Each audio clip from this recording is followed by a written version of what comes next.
Cadê a galera da terça-feira?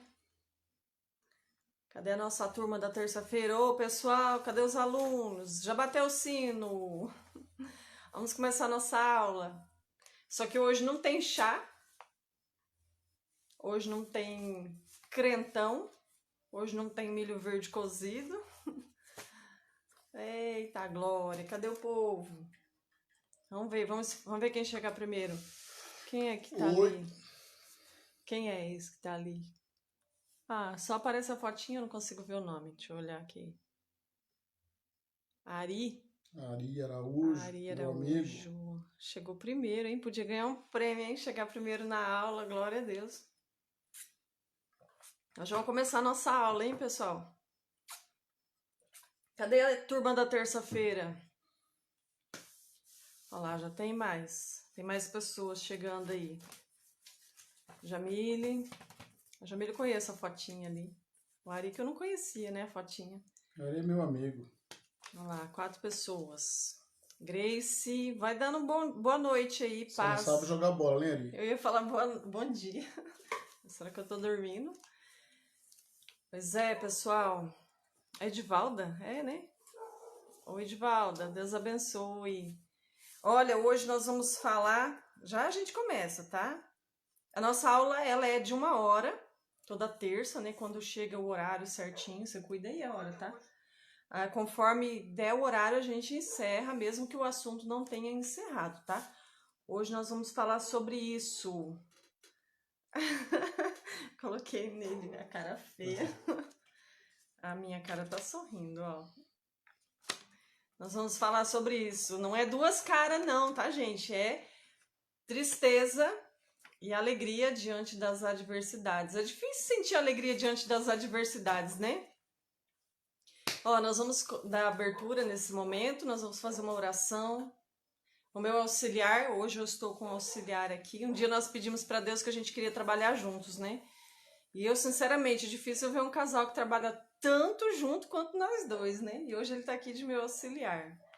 Graças a Deus. Então ele vai fazer a oração inicial, dar as boas-vindas a vocês. Bora lá. Boa noite, gente. Eu vou ler uma palavra aqui no livro de João, o Evangelho de João, capítulo 8, versículo 1 e 2, que diz assim a palavra de Deus. Jesus, porém, foi para o Monte das Oliveiras e pela manhã cedo tornou para o templo e todo o povo vinha ter com ele e assentando-se os ensinava. Amém? Senhor nosso Deus, nosso Pai, oramos para que o Senhor abra o nosso entendimento, para que os nossos ouvidos estejam abertos a entender e encontrar-se com os seus ensinamentos. E que aquilo que for passado para nós através, Senhor, desse ensinamento, que possamos levar para toda uma vida, possamos aplicar e sermos vencedores naquilo que estamos tentando através da sua palavra, em nome de Jesus. Amém? Amém. Glória a Deus. Olha, eu vou dar uma passada rápida na aula anterior, porque hoje nós estamos na segunda parte da aula 7, né, da lição 7. Quem participa lá nas terças sabe onde nós paramos, mas para os que chegaram agora não ficar boiando, eu vou dar uma passada rápida sobre a aula de terça passada.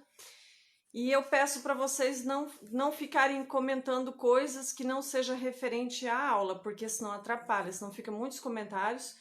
O meu auxiliar está aqui, ele vai estar lendo os comentários conforme for algo assim interessante, importante para a gente ler o comentário de vocês, a gente vai estar lendo. Por isso eu peço para não comentar coisas fora da aula, tá? Não brincarem. Deixa para brincar depois da aula, no final da aula vocês podem brincar. Mas olha, dando uma passadinha rápida na aula passada, o material que a gente usa, geralmente eu uso uma folha entregue para cada um lá, tal. Se você nunca participou na terça-feira, seja bem-vindo aqui com a gente. E quando voltar, que o decreto liberar que a gente puder ir para a igreja, a gente vai. Porque lá nós temos o distanciamento, o uso do álcool em gel, nós usamos máscaras, eu fico longe de vocês, tal. No final a gente faz um lanchinho, a gente faz aquele chazinho de gengibre bem gostoso. Então, se terça-feira que vem tiver liberado, eu convido vocês para participar lá na igreja, tá? Mas dando uma passada rápida aqui na aula, a pergunta foi feita, eu até tinha lançado num vídeo aí, eu tinha colocado, né, no Facebook esse vídeo e nas minhas redes sociais. A pergunta, Quando dois cristãos enfrentam a mesma tragédia e um deles pode se sentir deprimido e derrotado, enquanto o outro se aproxima ainda mais de Deus. Por quê? Nós falamos sobre isso. A resposta de 99,9% dos alunos, 100% praticamente, a resposta foi que por causa do ponto de vista da pessoa, a forma que ela vê as coisas, as reações são diferentes. Por isso que eu mostrei aqui a carinha. Diante das adversidades, algumas pessoas decidem fazer isso aqui e outras pessoas decidem fazer isso aqui. E às vezes o problema e a dificuldade, são as mesmas, ou até mais. Às vezes a outra pessoa está passando uma situação muito pior do que a minha, muito mais difícil do que a minha, mas às vezes se eu decidir usar essa expressão aqui, ó, diante da adversidade, é uma escolha minha. Então, o nosso ponto de vista, quem nós somos, o que nós queremos enxergar, eu lembro que a Marcinha lá na aula falou assim, que cada um enxerga aquilo que quer. Que diante da adversidade, diante do problema, algumas pessoas vê como algo para o seu crescimento. Ela até deu o exemplo de quando ela foi roubada, que aquilo impulsionou ela a crescer, né? Então, ela conseguiu ver aquilo ali, o roubo que ela sofreu, como algo positivo na vida dela. Ela não ficou chorando, se lamentando, ela não ficou usando essa carinha aqui, ó. Ela ficou usando essa daqui, sabendo que Deus estava dando crescimento para ela e uma nova oportunidade, certo? Então, e todos que estavam na aula lá concordaram com isso, que é o ponto de vista da pessoa, cada um reage de uma forma diferente diante das lutas e das adversidades. Eu vou ler aqui um trechinho da aula, que eu acho que isso traz muito luz em cima daquilo que a gente está falando, que diz assim, não é da Bíblia, tá, gente? É um trechinho da aula. O cristão pensa, às vezes, que Deus o abandonou. E quando se encontra sem dinheiro, sem saúde, sem prestígios ou em grandes dificuldades, uma atitude dessa conduz à frieza de coração, à falta de oração, à desconfiança, à preocupação e uma vida egoísta. Então, o nosso ponto de vista, a nossa forma de enxergar diante da luta, diante da provação, ou ela nos aproxima de Deus ou nos afasta de Deus, nos traz uma frieza espiritual. E nós falamos do texto, depois você abra aí na tua Bíblia, o pastor vai colocar no comentário aqui, Êxodo capítulo 14, do 1 ao 14. O Êxodo capítulo 14 é sobre o que aconteceu na vida do povo de Israel quando eles estavam saindo do Egito. Eu vou contar rapidão, tá? Para a gente dar continuidade à nossa aula. A Bíblia diz assim, que Deus ordenou a Moisés, eu não vou ler o texto, tá? Tá em Êxodo capítulo 14, se você quiser pegar a sua Bíblia e acompanhar. A Bíblia diz assim, que eles tinham saído do Egito e Deus falou para Moisés, eles já estavam a caminho da terra prometida, de Canaã, faltava 400 quilômetros para eles caminharem, tinha a oportunidade de seguir o caminho, mas Deus falou para Moisés assim, Moisés, chama o povo e faz eles voltarem para Pi-Hairote. Pi-Hairote, gente, é um beco sem saída, é um lugar onde de um lado estava Migdol, que era uma terra montanhosa. Peraí, eu fiz um esboço, que senão eu vou esquecer, cadê? Peraí. Migdol significa montanhas intransponíveis, eram montanhas altas. Do outro lado estava Baal-Zephon, que era a terra dos canibais. Então, de um lado, montanhas. Do outro lado, canibais. E na frente, o Mar Vermelho. E atrás estava o exército de Faraó.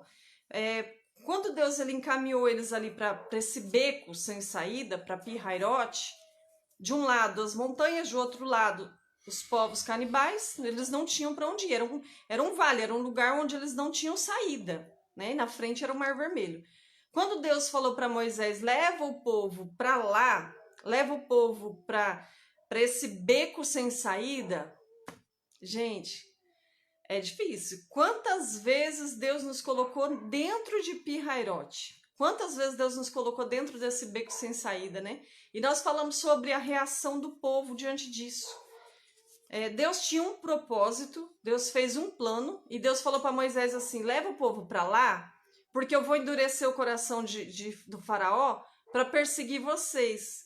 O faraó vai olhar, vai ver que vocês estão perdidos, vai falar, agora eles estão cercados lá dentro do beco sem saída, bora atrás deles.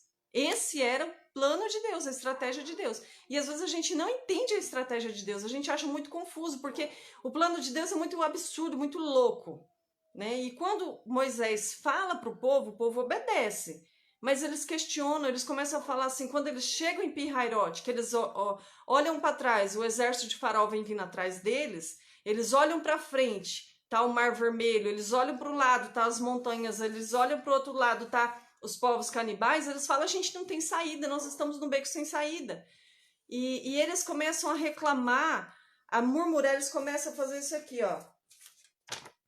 Eles começam a usar essa expressão aqui, de medo, de angústia, de tristeza, de falta de fé, de incredulidade. Então, quando eles começaram a conversar, a expressar a opinião deles, eles começaram a pressionar Moisés dizendo assim, Moisés, por acaso não tinha sepultura lá no Egito? Por acaso não tinha túmulo para todo mundo morrer e ser enterrado lá? Teve que trazer a gente para cá para morrer aqui, dentro do beco sem saída?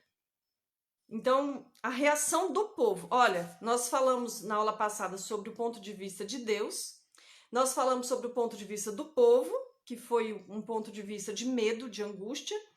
Nós falamos depois sobre a resposta de Moisés. Moisés, ele deu uma resposta dizendo para o povo assim, deixa eu ver onde eu marquei aqui, eu não vou ler o texto.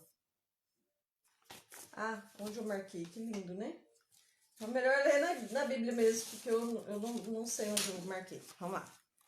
Em Êxodo capítulo 14, o versículo 13 diz assim, Moisés, porém, respondeu ao povo, não temais, aquietai-vos e vede o livramento que o Senhor hoje vos fará, porque os egípcios que hoje vedes, nunca mais tornareis a ver, pois o Senhor pelejará por vós e vós vos calareis. Nós falamos tudo sobre isso na aula passada. A opinião de Moisés. Moisés, ele estava bem vinculado com Deus. Moisés, ele obedeceu Deus, ele não questionou. Ele levou o povo para Pi-Hairote, levou o povo para o beco sem saída. E quando Moisés ele vai repreender o povo, ele manda o povo, ó, não temas, se cale, vocês vão ver a glória de Deus acontecer neste lugar. Esses egípcios que vocês estão vendo, nunca mais vocês vão ver.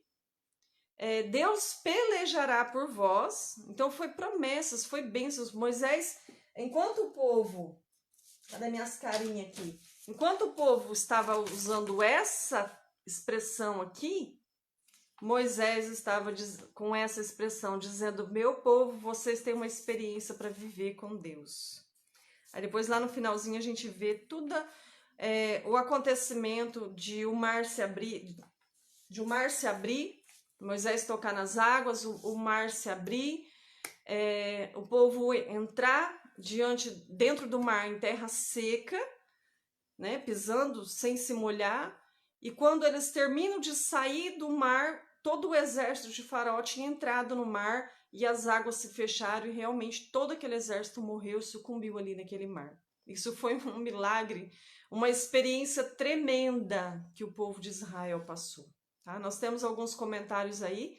Isso é uma pincelada sobre a aula anterior e nós vamos dar continuidade à nossa aula. Se tiver algum comentário aí que você queira ler. Não. O pessoal está comentando aí, mas a Marcinha falou que também é escolha, né?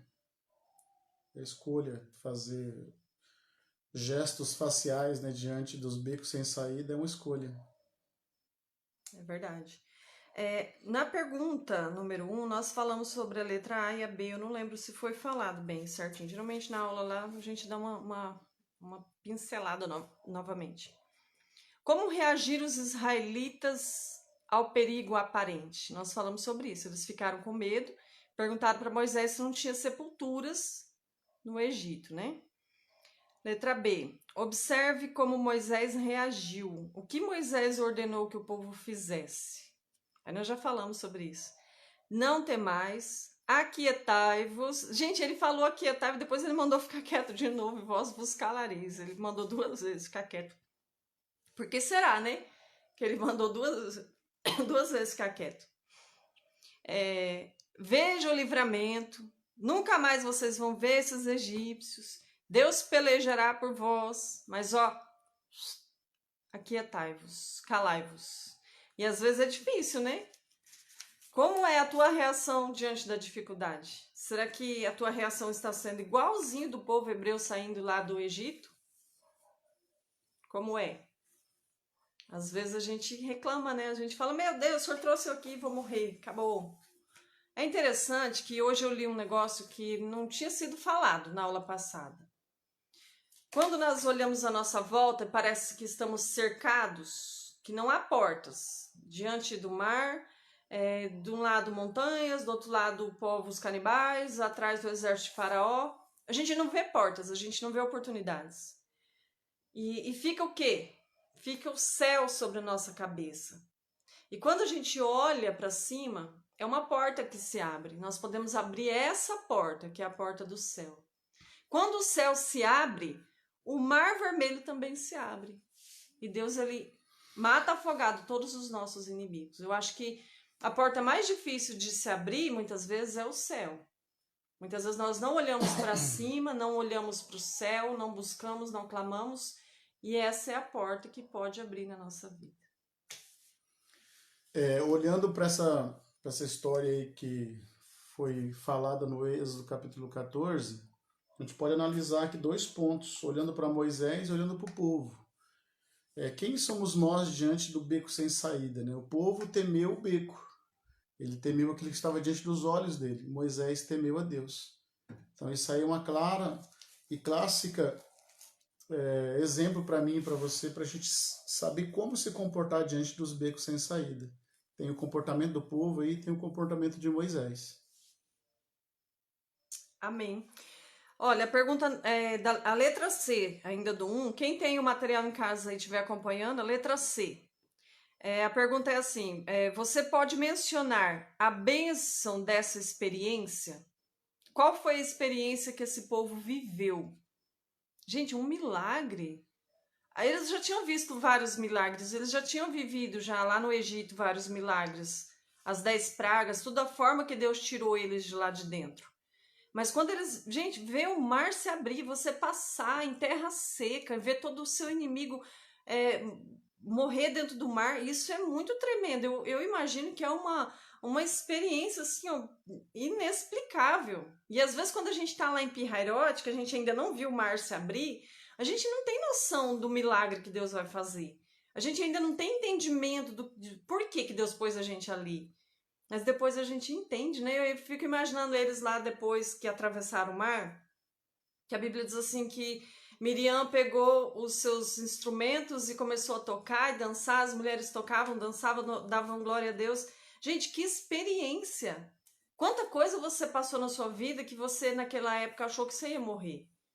Talvez você já passou por esse Pirrairote, esse lugar, esse beco sem saída, de você não enxergar uma saída, não enxergar. E Deus, ele vem e faz um milagre de uma forma que você não espera. É uma experiência, né? Eu lembro quando nós fomos para Jesus, o meu pai, ele estava com uma enfermidade grave, os médicos já não tinham mais o que fazer por ele. Ele estava com artrose, bico de papagaio na coluna, e a coluna dele tava podre, né? Como diz, tava bichado. Desculpa, pai, se o pai estiver assistindo. Mas olha, ele não tava bem, ele ficou 3 meses de cama. Quem é da família que tá aí, a Dayana tá aí nos assistindo, Deus abençoe Dayana, minha prima. Lembra da crise que meu pai passou? Meu pai passou pelo Pirrairote, ele passou pelo beco sem saída. Beco não, né? Eu falei beco. Não é beco, gente, é beco sem saída. E naquela época, pra gente era algo assim, que primeiro que a gente não conhecia Jesus. E quando nós conhecemos Jesus, que ele curou meu pai, meu pai foi curado no domingo à noite na igreja, na segunda-feira de manhã ele tinha levantado da cama, ele tinha dormido bem à noite, não tomou mais remédio. Dentro de um mês meu pai estava totalmente recuperado. Então assim, pra gente foi um milagre que a gente nunca imaginava que iria acontecer. Talvez você já passou. Ó, a Lucinha tá falando aí, já passei por situações horríveis, mas Deus me sustentou. Exatamente. Quantas vezes? Eu acho que todos vocês têm essas experiências de vida, né? Todos vocês têm história para contar do beco sem saída. Eu creio que todos têm. E se não teve ainda, cuidado, Deus pode te levar ainda para o beco sem saída, mas eu quero que você esteja preparado para isso, que você se lembre disso que nós estamos falando, que quando você se vê nessa situação do beco sem saída, que você possa lembrar de olhar para os céus e crer que o mar vai se abrir diante da sua vida. A Grace está dizendo aí, ó, tem dias que é mais difícil não acreditar que Deus é Deus, mas olhar e pensar que vamos conseguir sair dessa experiência. Verdade. Eu fiz um comentário aí também, eu gostaria de frisar ele aqui em voz para vocês, que para quem tem fé, os becos sem saída têm saída. Deus é a saída. Foi isso que Moisés enxergou e o povo não. O povo viu o desespero e a desconfiança e a murmuração. Tudo isso os deixou cegos. Moisés ele manteve os olhos abertos e enxergou o livramento de Deus. Moisés, ele estava bem na visão de Deus. Moisés não sabia o que ia acontecer. Deus não tinha falado para ele, Moisés, você vai chegar lá e o mar vai se abrir. Ele não tinha falado. Mas Moisés, ele tinha tanta experiência com Deus, ele tinha tanta intimidade com Deus, que em nenhum momento ele falou, Deus, será que vai dar certo isso? Mas, Senhor, lá é o beco sem saída, o Senhor vai levar a gente para lá. E ainda vai endurecer o coração do faraó para perseguir o povo. Não vai dar certo, né? Moisés poderia falar, se ele fosse carnal, como muitas vezes nós somos, ele poderia falar, não vai dar certo. Mas Moisés, ele estava o tempo todo convicto de que Deus tinha um plano. Essa semana eu li uma frase dizendo assim, Deus não tem plano B, porque ele garante que o plano A vai dar certo. Então Deus tinha um plano. E Moisés tinha tanta certeza de que o plano de Deus ia dar certo, que ele simplesmente deixou acontecer, obedeceu e conduziu o povo até Pi-Hairote, né? Letra D, ainda do 1, tá? Da atividade 1. Letra D. Você pode ver como Deus opera através das dificuldades da vida e que elas realmente são bênçãos ocultas? O que você acha? Isso é uma opinião sua, tá? É pessoal, essa resposta é pessoal. Eu consigo ver, mas você, será que com a sua mente humana, com um pouquinho de experiência que você já tem com Deus, você crê que existem bênçãos ocultas por trás das nossas dificuldades? Qual a dificuldade que você está passando? Você crê que existe uma bênção, um milagre para acontecer por trás disso que você está passando? É pessoal, tá? Resposta pessoal. Eu gostaria de falar sobre essa pergunta que a pastora fez aqui. Eu costumo sempre dizer e carregar comigo um bordão que tem bênçãos escondidas dentro dos problemas que você está vivendo. Ou por trás, né, como ela disse. E é preciso que nós, com os olhos da fé, conseguimos enxergar isso, porque senão a gente vai enxergar só o problema. Eu já ensinei para vocês uma frase na igreja, eu vou refazê-la aqui, que quando nós não sabemos o que fazer, temos que saber aonde ir, né? E ir até Deus é somente através da nossa fé. Nós temos que ter a percepção e a visão espiritual daquilo que Ele é capaz de fazer. Quando se fala de beco sem saída, poxa, tem um problema muito grave na minha frente, eu não estou enxergando aquilo que está por trás do problema ou dentro do problema, vou deixar uma frase para vocês aqui. Ó. Deus muitas vezes nos coloca em beco sem saída para nos mostrar que Ele é a saída. Então, às vezes, esse beco sem saída que parece que a porta não abre, ela está emperrada, Deus é a chave que abre essa porta aí. Ele é a saída, tá? Pode crer, acredita nisso, que Ele tem poder de mostrar para você aquilo que está por trás desse problema. Amém. Nós vamos ler um versículo, está em 1 Coríntios, capítulo 10, versículo 13. É a pergunta número 2, a lição número 2.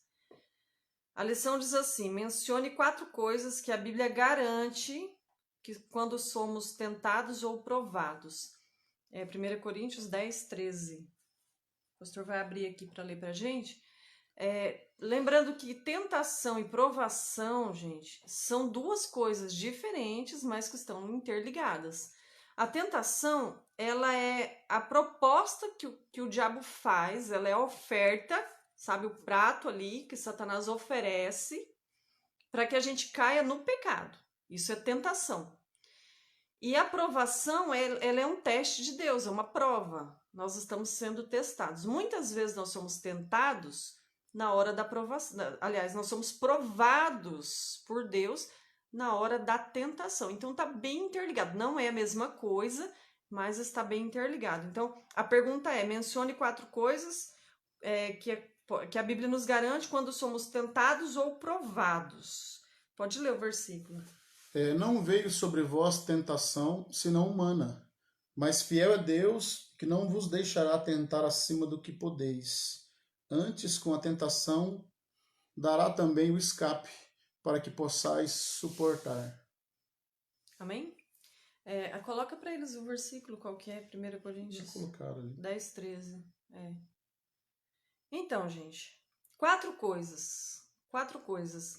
Eu sei que por vocês estarem aí, talvez vai demorar um pouquinho para digitar ou pensar, raciocinar, então eu já vou dar a resposta. Pode isso, Arnaldo? Pode dar a resposta já? Primeira coisa, a Bíblia diz assim que não existe tentação que não seja humana, tá? Às vezes nós temos uma mania de fortalecer as ações de Satanás muito além daquilo que é na real.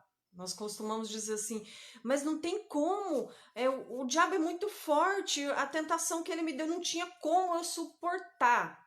Isso não é verdade. A Bíblia diz que a tentação ela é humana, ela é algo natural.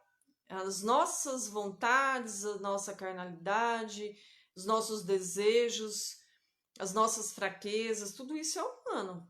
Satanás não pode nos obrigar a pecar. Ele oferece o pecado, mas ele não pode nos obrigar a pecar.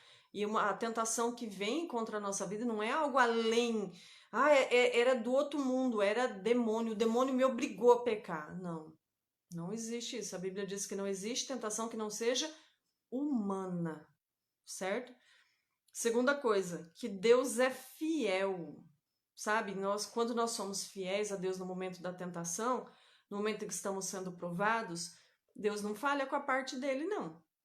Deus, ele sempre vai cumprir com a parte dele. Deus não pisa na bola, né? Não é assim que a gente fala quando alguém pisa com a gente, quando alguém erra com a gente.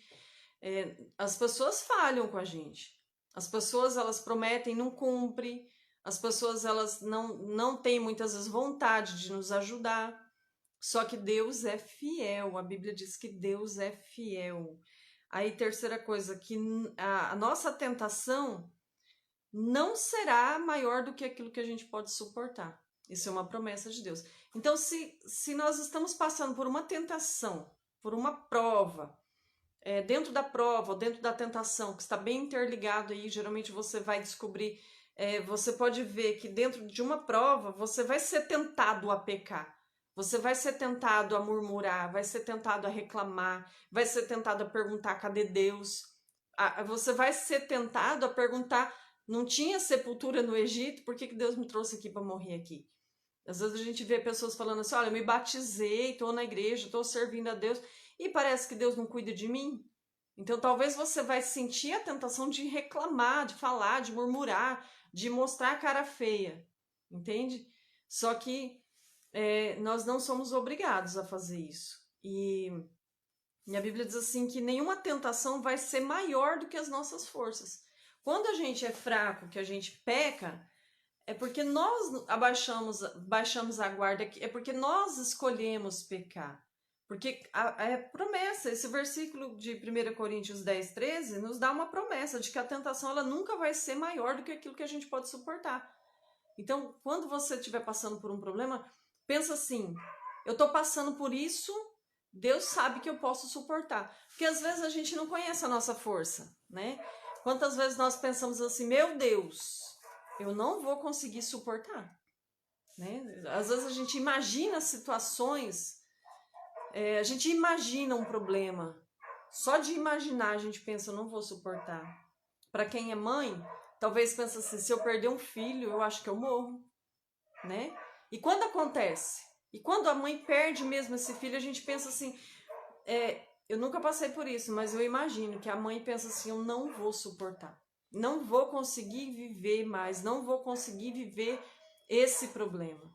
Só que a Bíblia nos garante que não existe uma prova, que não existe uma tentação, alguma coisa que seja maior do que as nossas forças, maior do que aquilo que a gente pode suportar. Quer dizer, em inúmeros versículos da Bíblia, Deus nos promete o cuidado dele no momento da luta. E quarta coisa, que Deus vos dará o escape. Agora falando de tentação, não de provação em si, mas da tentação. Deus dá o escape. Esses tempos atrás, uma pessoa falou assim, não tinha como, eu pequei mesmo, eu não tinha como fugir daquilo ali. Tava ali diante tava na minha frente e não tinha como fugir, eu fui lá e pequei mesmo. Será que não tem como fugir? A Bíblia diz assim que antes Deus dará o escape. Às vezes a gente não escapa da tentação porque a gente não quer. Sabe aquele negócio de, ai, me segura, senão eu vou correr. A pessoa às vezes ela quer ir para a tentação e ela escolhe. E a Bíblia diz assim que antes Deus dá o escape. Às vezes a gente não escapa porque a gente não quer, né? Quer falar alguma coisa? Não. 3. Olha o horário aí, tá? Quando der 8 horas a gente encerra. Isso, tá rendendo, rendeu. 3. Tá rendendo porque não tá na sala de aula, acho que lá na sala todo mundo fala, né? Amém.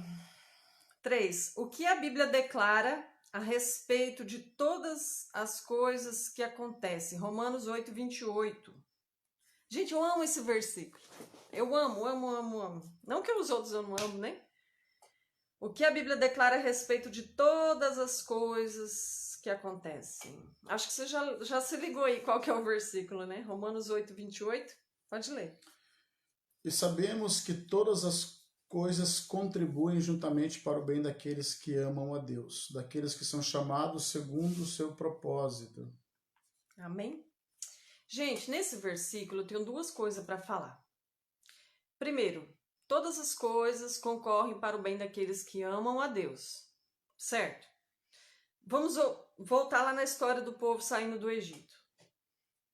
O plano de Deus era loucura, mas Deus tinha um plano, né? E tudo contribuiu, correu certinho ali para que eles fossem abençoados com aquele milagre do mar se abrir e o exército de Faraó morrer afogado, né? Então isso a gente vê claramente que Deus ele protege os seus, aqueles que amam a Deus. Eu sei que você está aí porque você ama a Deus. Você ama a palavra dele, você tem uma aliança com ele. Se você não amasse, você não estaria aqui participando dessa live, né? E segunda coisa. Como que é o versículo? Ah, tá. O propósito. Aqueles pelo qual Deus tem um propósito. Lê de novo. Você já fechou, né? Tá aberto. Lê de novo. Sabemos que todas as coisas contribuem juntamente para o bem daqueles que amam a Deus, daqueles que são chamados segundo o seu propósito. Daqueles que foram chamados segundo o seu propósito. Gente, Deus tinha um propósito naquilo ali.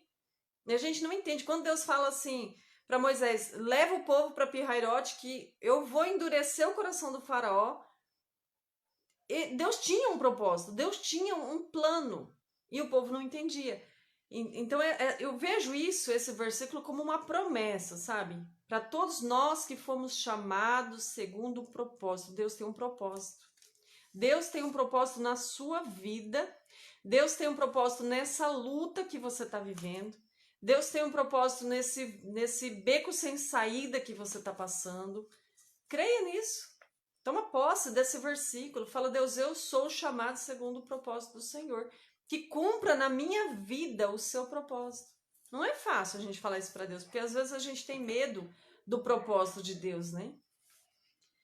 Não é fácil, mas é muito bom quando a gente aprende, quando a gente começa a viver experiências com Deus. Quando eu imagino que depois que eles saíram daquele mar, que eles olharam para trás e viram todo o exército de Faraó morto ali no mar, eu acredito que a partir dali alguma coisa tinha mudado dentro do coração deles. Eles passaram por outros momentos ali dentro do povo de Israel, tinha pessoas que tementes a Deus, que acreditavam, tinha pessoas que eram só para murmurar, sempre vai ter, sempre tem pessoas que só vivem de murmuração, que teve pessoas que mesmo depois de ver tudo aquilo que viu, continuou tendo esse comportamento aqui.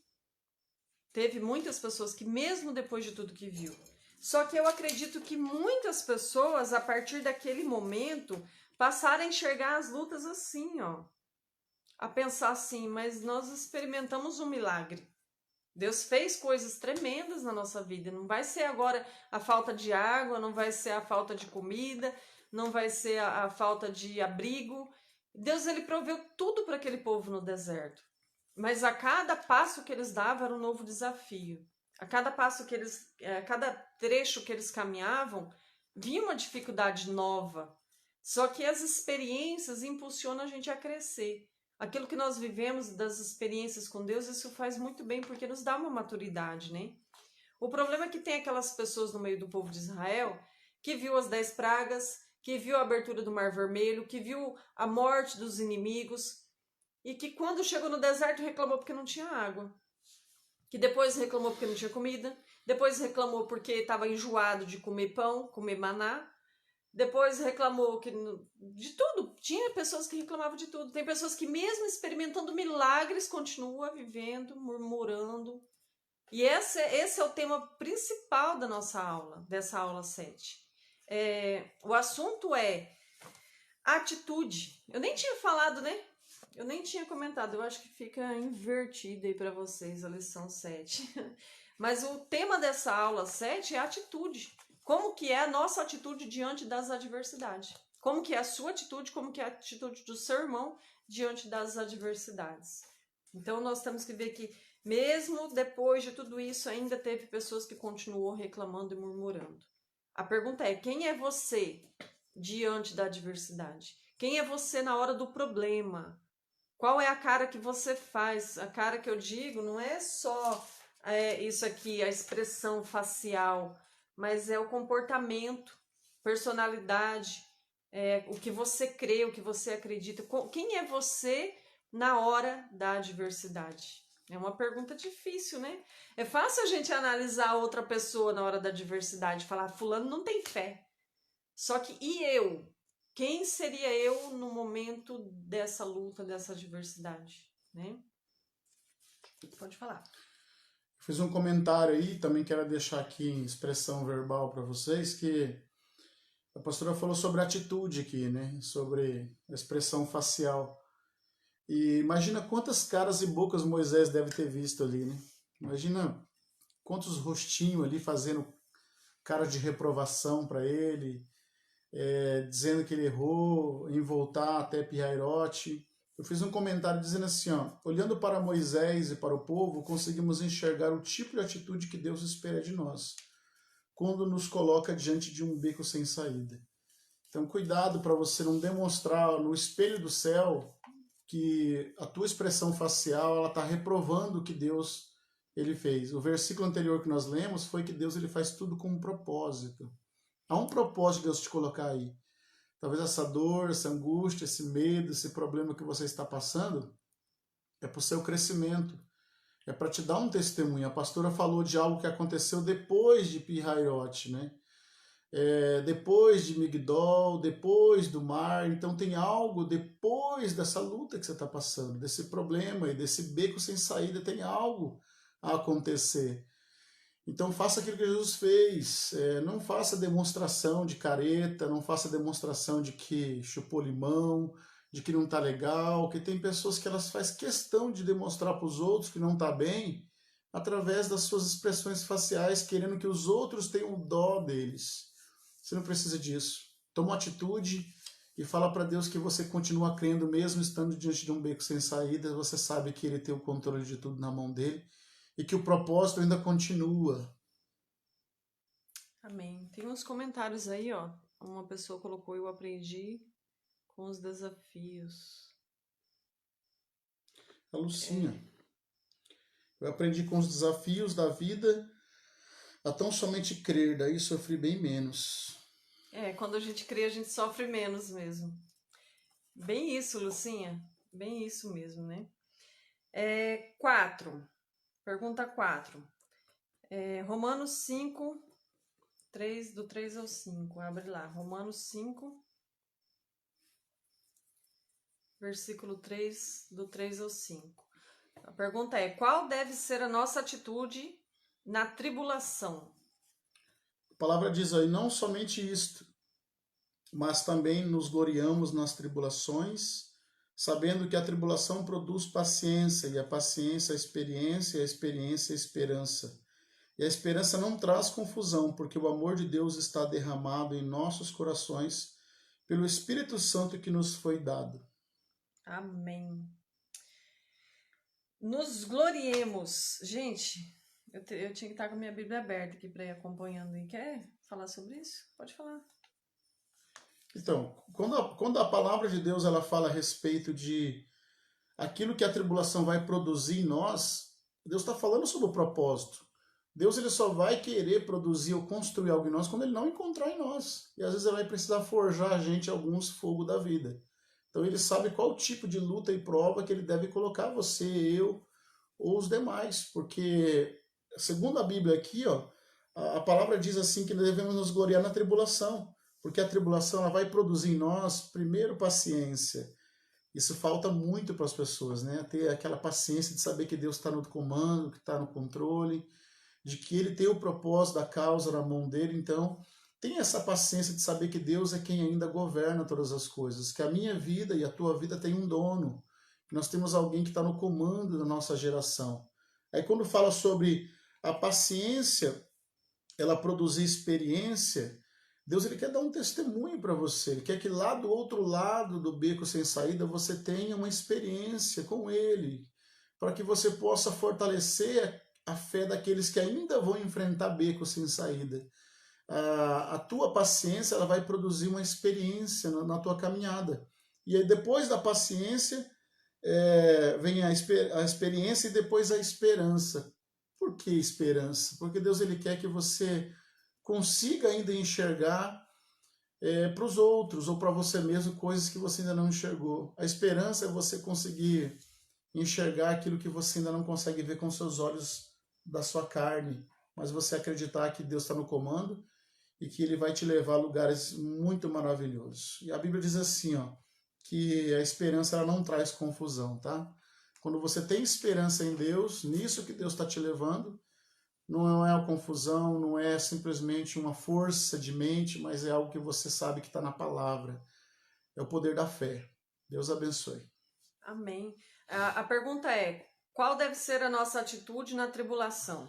Aí eu coloquei a resposta aqui, né? Se vocês quiserem responder aí o de vocês, quem tá com a folha em casa. Nos gloriar. Aí eu coloquei barrinha, né? Uma barra. A tribulação produz a perseverança. Na minha Bíblia tá a palavra perseverança. Perseverança é esperança, né?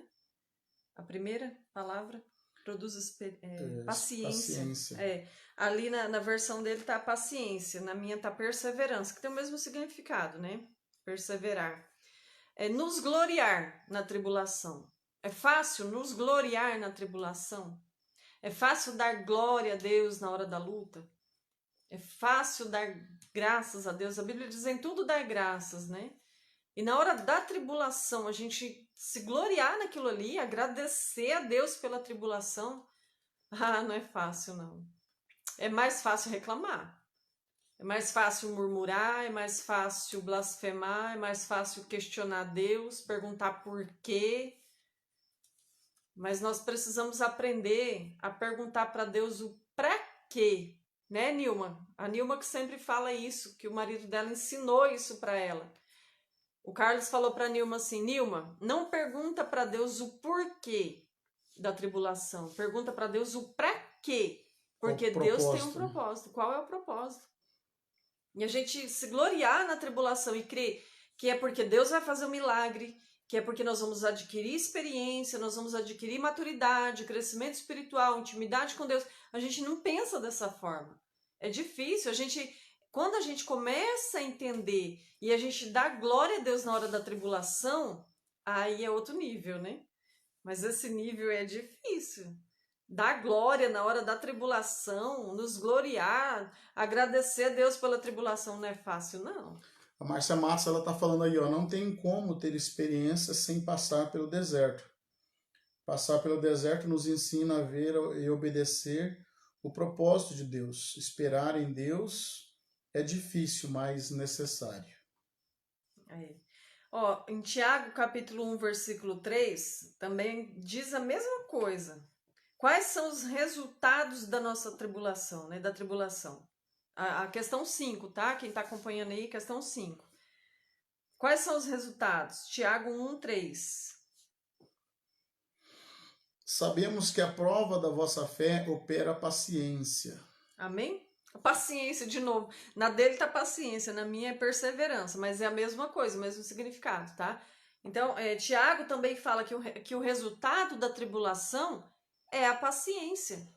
O resultado da tribulação é a perseverança. A gente aprende a ser paciente. É fácil ser paciente? Né? Não, né? Eu acho que eu demorei para aprender a ter paciência na hora da luta. Não é fácil, não. A gente demora para aprender isso aí. Mas com o tempo a gente aprende a ter paciência, a nos gloriar assim, mesmo na luta. Porque a luta que nós enfrentamos nos dá uma experiência nova. Eu costumo dizer assim, que nós não saímos de uma prova do mesmo jeito que nós entramos. Nós não saímos de uma tempestade do mesmo jeito que a gente era. Alguma coisa a gente aprende ali na tempestade. A gente vive uma experiência que nos amadurece. E às vezes dói, né? Às vezes é com tanta lágrima, com tanto choro. Mas tudo que nós passamos produz em nós uma paciência, uma perseverança, produz em nós uma maturidade, né? Bora pro 6? Olha o horário. Só que mandar um abraço lá pro Guarujá. Deus abençoe Jefferson, Fabíola, Dona Severina. E também uma grande amiga nossa, Ana Lúcia. E também o Sérgio. Deus abençoe vocês, tá? Beijo. Saudade de vocês. Amamos vocês, viu? A Ângela também colocou aqui, ó, sempre que estou passando por algum problema, eu paro e pergunto, alguma coisa Deus está querendo falar para mim. Por isso eu falo, tudo tem um propósito de Deus. Exatamente, Ângela. Em tudo, Deus tem um propósito na nossa vida. Exatamente. Também a Dayana fez um comentário aqui. Abraço, Dayana. Chata. Brincadeira. Prima legal. Ó, te cornetando. E o nosso tempo não é o mesmo tempo de Deus. E ele não adianta nem atrasa, assim chega no momento certo. Verdade. Isso mesmo, Dayana. Por muito tempo nós ouvimos aquele velho ditado dizendo assim, Deus tarda, mas não falha, né? Acho que nós crescemos ouvindo isso. Acho que quem mais aí ouvia esse ditado aí? Que Deus tarda, mas não falha. Deus não tarda, não. Deus não perdeu o relógio. O tempo é dele. O relógio dele não é igual ao nosso. E Deus, ele sempre vem na hora certa. Exatamente, concordo 100% com essa fala da Dayana, que Deus ele vem na hora certa, na hora que nós precisamos. E nem escreve em linhas tortas, viu? É verdade. Outro ditado que nós ouvimos muito, né? Nós crescemos ouvindo isso, que Deus escreve certo por linhas tortas. Quer dizer, você pode continuar vivendo tua vida torta que Deus vai escrever. Não, Deus conserta a linha primeiro, aí depois ele escreve a história que ele quer, né? Então, exatamente. Nosso tempo, nós temos 10 minutos aqui com vocês. Vamos para a pergunta 6. Deixar um abraço aí para Edivalda. Deus abençoe Edivalda, lá no Nordeste, hein? Que maravilha. Deus abençoe nos acompanhando aqui na nossa live. Um abraço, nossa irmã. Legal. Agora, na questão 6, abre aí 2 Coríntios, do capítulo 1, versículo 4. Muito forte esse versículo, viu? Explique o que a Bíblia ensina sobre as tribulações. Aí, tem 2 versículos aí. Nós vamos ler primeiro aí, 2 Coríntios 1, 4. Que nos consola em toda a nossa tribulação, para que também possamos consolar o que estiver em alguma tribulação, com a consolação com que nós mesmos somos consolados por Deus. Amém. Esse texto, esse versículo, aliás, o capítulo 1, ele inteiro fala sobre o consolo de Deus através de Jesus Cristo, através do Espírito Santo. E esse versículo que nós lemos aqui, ele fala que Jesus nos consola na nossa tribulação para a gente aprender a consolar outras pessoas, sabe? Você aprender a dar o consolo. Porque quando a gente não tinha entendimento, que alguém vinha falar de uma crise, de um problema, a gente falava assim, acho que vai morrer, né? A gente falava assim, e já vi alguém morrer disso, né? A gente, em vez de ajudar, em vez de consolar a pessoa, a gente colocava a pessoa mais para baixo. Em vez de ajudar a pessoa a se consolar, a gente colocava mais desespero no coração da pessoa, né? Ou então, às vezes a nossa cultura religiosa, ela ensina a analisar e julgar o nosso problema em comparatividade com o problema do nosso próximo. E aí dizer assim, não, eu preciso mais de ajuda, eu preciso mais de consolo. Então, que vá procurar consolo no outro lugar. Só que Moisés estava no mesmo lugar que toda aquela nação, no beco sem saída. A diferença foi a atitude, viu? Então, toma uma atitude de aprender a consolar, estender a mão, dar um abraço, dar uma palavra de amigo para quem precisa, porque Deus está te consolando. Pode ter certeza disso, que tem resposta de Deus para você em Deus. É verdade. Olha, eu creio assim, gente, que quando nós passamos por alguma experiência negativa, quando a gente está no nosso pirrairote, no nosso beco sem saída, e que a gente está adquirindo experiências com Deus, nós somos consolados por Deus ali, as nossas experiências servem para a gente compreender o problema dos outros. Lembrando aqui, só para dar um exemplo, eu sempre tive muita dificuldade na época da minha TPM. Isso não é segredo para ninguém, já preguei várias vezes sobre isso na igreja, falo com as mulheres sobre a TPM. Por muitos anos, no meu casamento, todo mês, na época da TPM, era guerra, era a faixa de Gaza. Gente, vocês não têm noção. Olha o olho roxo ainda, até hoje. É nada, agora eu já aprendi a lidar com isso. Eu cresci com isso, eu amadureci bastante, adquiri experiências e uma vez eu fiz uma oração que eu perguntei para Deus assim, Senhor, por que eu tenho que ter essa desgraça de TPM? Eu falei para Deus dessa forma, porque eu tinha feito uma conversa com algumas mulheres da igreja na época, eu pastoreava lá em Douradina. E algumas irmãs falaram assim para mim, eu não tenho isso não, nunca tive não. E realmente tem mulheres, TPM toda mulher tem, né? Às vezes não na mesma intensidade, não nos mesmos sintomas. Mas assim, aquele estresse, aquele nervoso, aquela explosão, nem todo mundo tem. E eu falei, Deus, por que eu tenho que ter? Porque eu cansei, várias vezes eu ouvia do meu marido assim, meu Deus, você tem duas caras, ontem você estava feliz, alegre, hoje você tá chata, né? Tá doida, tá brava. E isso me fazia mal, a gente brigava por causa disso, por falta de entendimento, por ignorância, a gente brigava por causa disso. Aí, quando eu percebi que nem todas as mulheres tinham, quando eu descobri a tal da TPM, que era o que eu tinha, aí que eu fui perguntar para Deus, por que eu tenho que ter essa desgraça? Aí eu falei para Deus assim, Senhor, eu tô te servindo, tô na igreja, tô cuidando de pessoas. Aí no dia da TPM, gente, meu Deus do céu, a gente morava no fundo da igreja, lá em Douradina, e era uma galera lá em casa. E quando chegava o dia da TPM, eu não sabia lidar com aquilo ali. E eu comecei a reclamar com Deus. Por quê? Eu queria que Deus me livrasse da TPM. Eu queria que Deus arrancasse aquilo de mim. E eu precisei aprender a lidar com isso. Eu precisei aprender a conversar, me comunicar com as pessoas. Eu precisei tratar isso dentro de mim. Que não vou entrar me aprofundar, porque o assunto é grande, né? O assunto é vasto. Uma hora a gente pode fazer uma live aí, a mulherada só falando sobre a TPM. Para poder eu contar um pouquinho de como eu consegui vencer tudo isso, né? Mas enfim, quando eu perguntava para Deus por que eu tenho isso, aí um dia veio a resposta, sabe? Como que eu poderia ajudar mulheres? Como que eu poderia compreender uma mulher que no momento de crise, no momento do TPM, matou o próprio filho? Como que eu poderia compreender se eu não tivesse essas explosões, esses picos de TPM assim? essa oscilação hormonal, essa loucura aí. Então eu entendi que a minha experiência me ajudaria a compreender outras mulheres, que a minha experiência ali de vida, da forma que eu venci aquilo ali, eu poderia ajudar outras famílias, outros casamentos.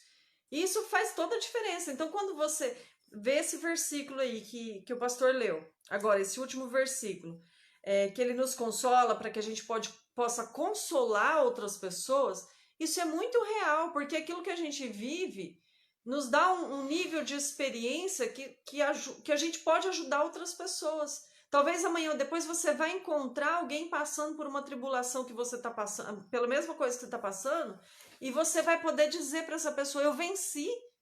Você vai poder ser testemunha de como você venceu, de como Deus fez um milagre na tua vida. Um exemplo disso. A Nilma, ela está hoje, né? Eu creio que está nos assistindo. Ela está em Jales, em um tratamento que às vezes a gente, quando chega a notícia que a pessoa precisa ir, poxa, é da igreja, uma pessoa fiel a Deus, temente, ali nossa irmã em Cristo. Quando chega uma notícia assim que a pessoa tem que ir para fazer um tratamento, a gente pergunta para Deus, por quê? Aí é onde ela ensinou a gente a perguntar para quê, né? A gente já sabia disso e ela aprendeu isso e isso faz toda a diferença. E hoje a gente vê as pessoas com quem ela se relaciona lá e a forma que ela tem levado o evangelho, a forma que ela tem pregado para as pessoas, cuidado de pessoas ali, feito amizades. Aí a gente compreende que Deus tem consolado ela, viu, Nilma? Deus tem te consolado e tem usado você para consolar outras pessoas que estão à sua volta. A gente entende isso. Dentro desse versículo eu consigo ver o que a Nilma está passando e que muitas vezes nós passamos. Nós não temos mais tempo, né? Não, o tempo estourou. Deixa só um abraço para algumas pessoas aí. Quero mandar um abraço para o Josias, lá em Maracaju. Acredito eu que ainda está em Maracaju. Deus abençoe, Josias Martínez. Deus Ou abençoe. Martinez. Martinez, né? Deus abençoe Deus você abençoe, aí, Josias. tá? Abraço para todos aí em Maracaju. Que Deus os abençoe. Estamos chegando aqui no término da nossa live, tá? De ensinamento. Que Deus possa estar te ajudando de alguma forma através desse momento aqui de compartilhamento da palavra de Deus. Nós paramos aí no 6, na letra A. Depois a gente continua da letra B em diante. Na terça que vem a gente encerra essa aula aqui, a lição 7. Eu creio que lá na igreja, né? Mas olha, gente, fica com essa palavra. Que Deus, ele consola o seu coração nessa crise que você está passando, nesse vale que você está vivendo. E que essa experiência te traga perseverança, te traga maturidade, aproximação com Deus, que você esteja mais perto de Deus e que você seja um canal de bênção na vida das pessoas, que você possa ser consolada pelo Espírito Santo e consolar aquelas pessoas que estão perto de você, tá? Então esse é o conselho que eu te dou no final dessa aula, que você seja um canal de bênção na vida das pessoas, amém? Vamos orar para encerrar. Quero abençoar a sua vida. Receba essa oração. Amém. Em nome de Jesus. Senhor, muito obrigada, Pai. Eu creio que a tua palavra foi ministrada ao coração dessa pessoa que participou, que está assistindo, mesmo fora do tempo, mesmo depois, ó Pai, que está assistindo. Eu creio na bênção do Senhor sobre esta vida. O vale, o deserto, talvez o pirrairote que essa pessoa está vivendo, ó Pai, eu creio que ela vai ter a maturidade de olhar para os céus e ver a porta do céu se abrindo para ela, Deus, e o mar se abrindo em sua direção, na sua frente. Em nome de Jesus, que essa pessoa possa experimentar um milagre que ela nunca imaginou na sua vida. Um milagre que talvez humanamente é impossível, mas eu creio, ó Pai, no teu poder. Eu creio, ó Pai, no milagre. Se o Senhor levou essa pessoa até este lugar, eu profetizo sobre a vida dessas pessoas que estão assistindo, que estão recebendo essa oração, que o milagre vai acontecer no nome de Jesus. Amém. Que Deus abençoe vocês, paz seja com todos. Deus abençoe Edivalda, Lucinha, Dayana, Marli, eu acho que é a Marli que está ali, Jamile, todos vocês, tá? A Daiane tá pedindo uma colinha lá, que ela quer imprimir a cola. É verdade, eu vou escanear e depois quem quiser me deixa aí um comentário, eu mando por e-mail, tá? Abraço também para Marli. Deus abençoe Marli.